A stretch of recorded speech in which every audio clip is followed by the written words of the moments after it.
2 years ago this spring I was making a walking tour along the shore of the Mediterranean. Is there anything more pleasant than to meditate while walking at a good pace along a highway? One walks in the sunlight through the caressing breeze at the foot of the mountains along the coast of the sea. And one dreams. What a flood of illusions, loves, adventures pass through a pedestrian's mind during a 2 hours march. What a crowd of confused and joyous hopes enter into you with the mild, light air. You drink them in with the breeze, and they awaken in your heart a longing for happiness, which increases with the hunger induced by walking.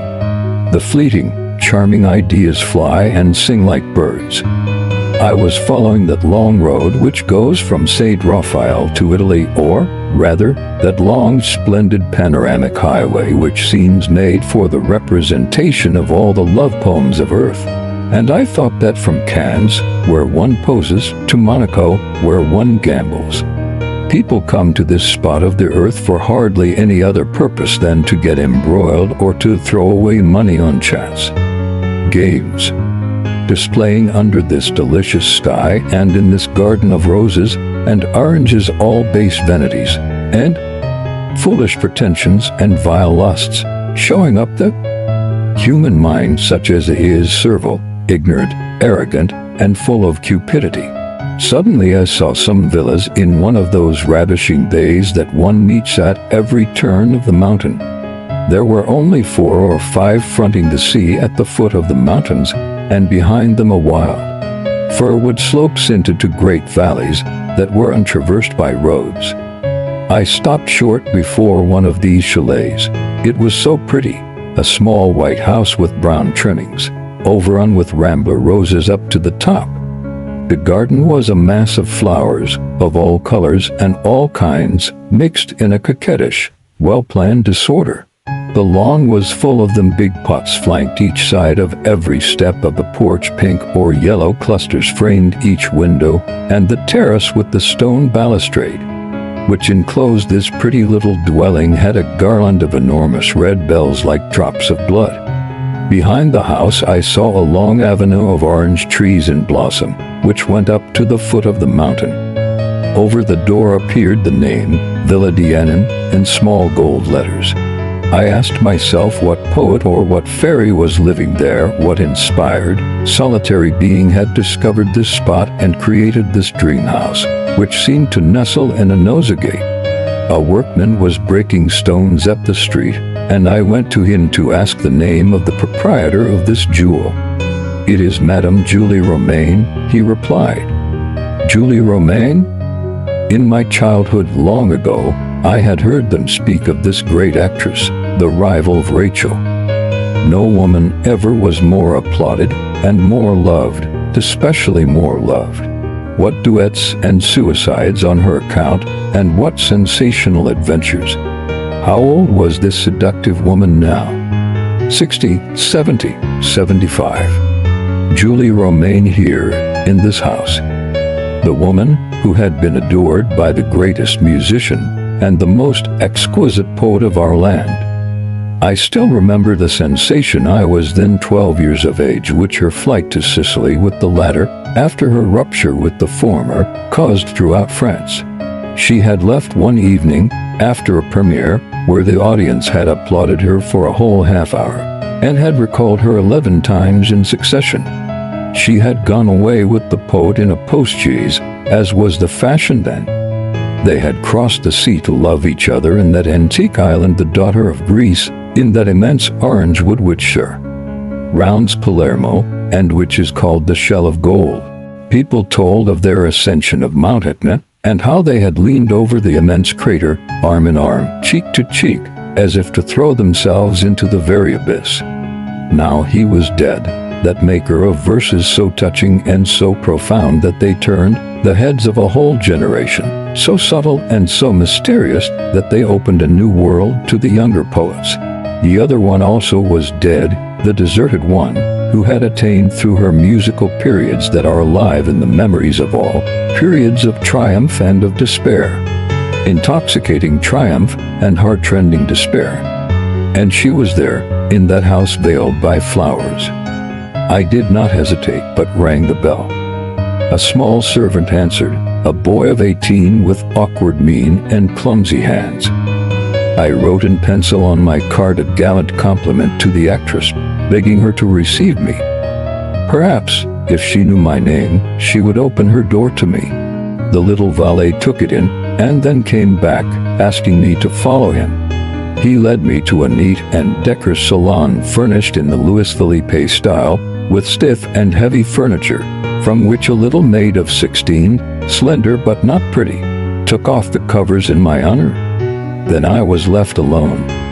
On the walls hung 3 portraits, that of the actress in one of her roles, that of the poet in his close-fitting greatcoat and the ruffled shirt then in style, and that of the musician seated at a piano.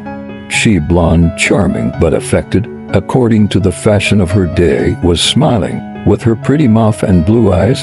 The painting was careful, fine, elegant, but lifeless. Those faces seemed to be already looking upon posterity. The whole place had the air of a bygone time, of days that were done and men who had vanished. A door opened and a little woman entered, old, very small, with white hair and white eyebrows, a veritable white mouse, and as quick and furtive of movement. She held out her hand to me, saying in a voice still fresh, sonorous and vibrant, "Thank you, monsieur. How kind it is of the men of today to remember the women of yesterday. Sit down." I told her that her house had attracted me, that I had inquired for the proprietor's name, and that, on learning it, I could not resist the desire to ring her bell. "This gives me all the more pleasure, monsieur," she replied, "as it is the first time that such a thing has happened. When I received your card, with the gracious note, I trembled as if an old friend, who had disappeared for 20 years, had been announced to me. I am like a dead body whom no one remembers, of whom no one will think until the day when I shall actually die. Then the newspapers will mention Julie Romain for 3 days, relating anecdotes and details of my life, reviving memories, and praising me greatly. Then all will be over with me." After a few moments of silence, she continued, "And this will not be so very long now. In a few months, in a few days, nothing will remain but a little skeleton of this little woman, who is now alive." She raised her eyes toward her portrait, which smiled down upon this caricature of herself. Then she looked at those of the 2 men, the disdainful poet and the inspired musician, who seemed to say, "At does this ruin want of us?"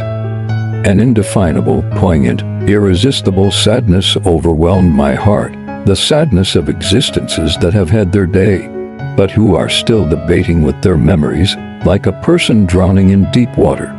From my seat I could see on the high road the handsome carriages that were whirring from Nice to Monaco. Inside them I saw young, pretty, rich and happy women and smiling, satisfied men. Following my eyes, she understood my thought and murmured with a smile of resignation, "One cannot both be and have been." "How beautiful life must have been for you," I said. She heaved a great sigh. "Beautiful and sweet. And for that reason I regret it so much." I saw that she was disposed to talk of herself, so I began to question her, gently and discreetly, as one might touch bruised flesh. She spoke of her successes, her intoxications, and her friends, of her whole triumphant existence. "Was it on the stage that you found your most intense joys, your true happiness?" I asked. "Oh, no," she replied quickly. I smiled.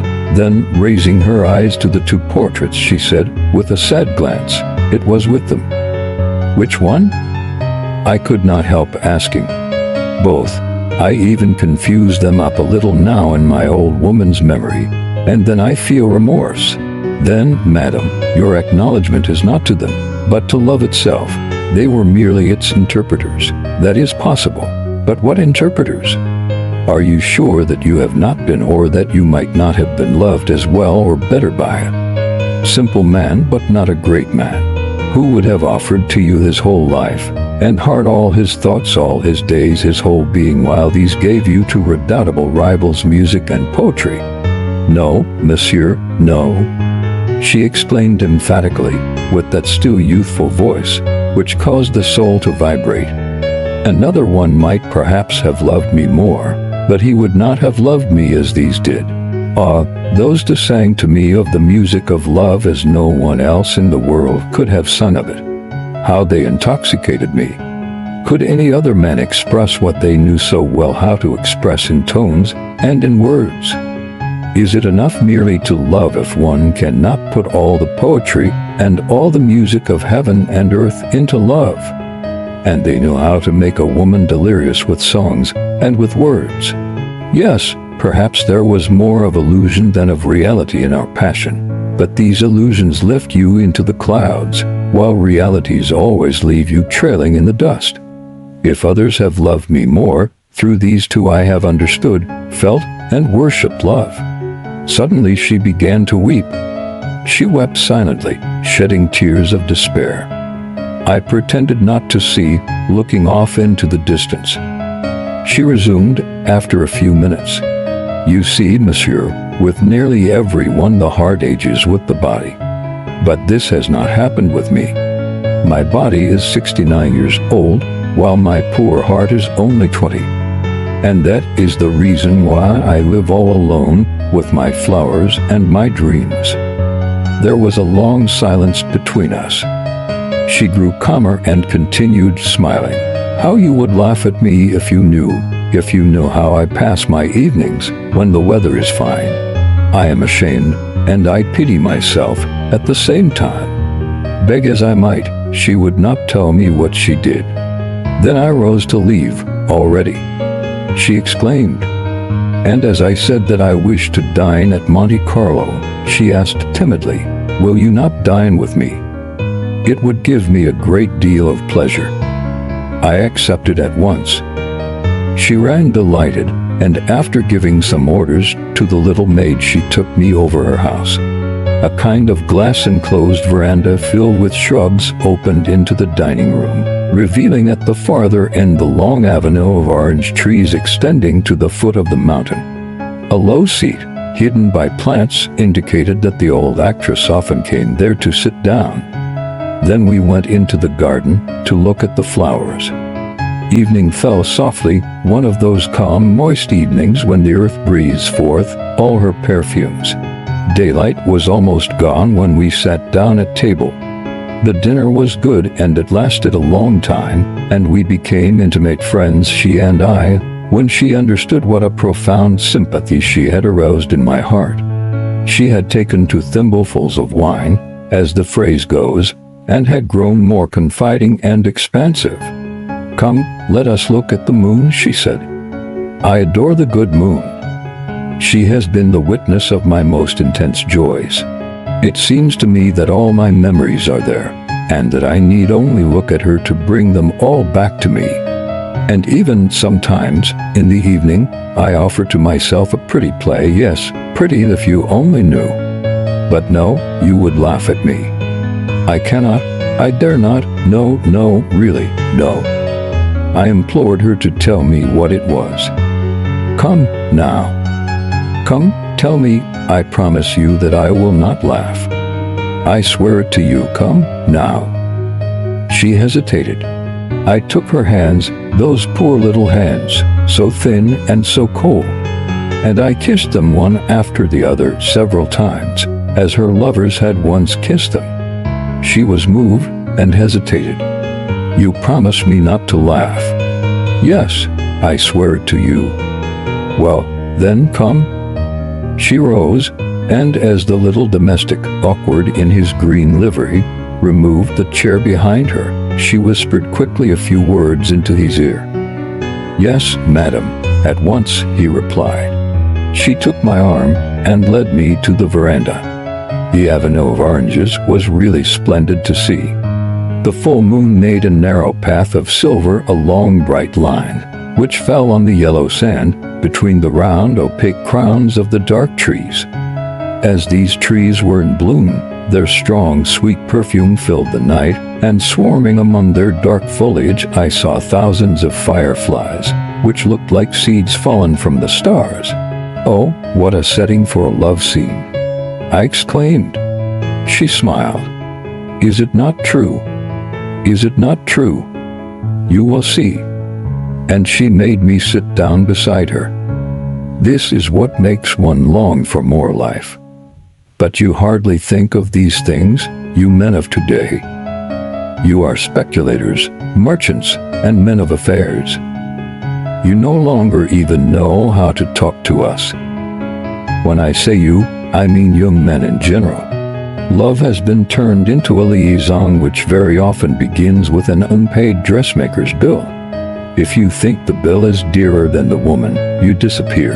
But if you hold the woman more highly, you pay it. Nice morals, and a nice kind of love. She took my hand. Look. I looked, astonished and delighted. Down there at the end of the avenue, in the moonlight, were two young people, with their arms around each other's waist.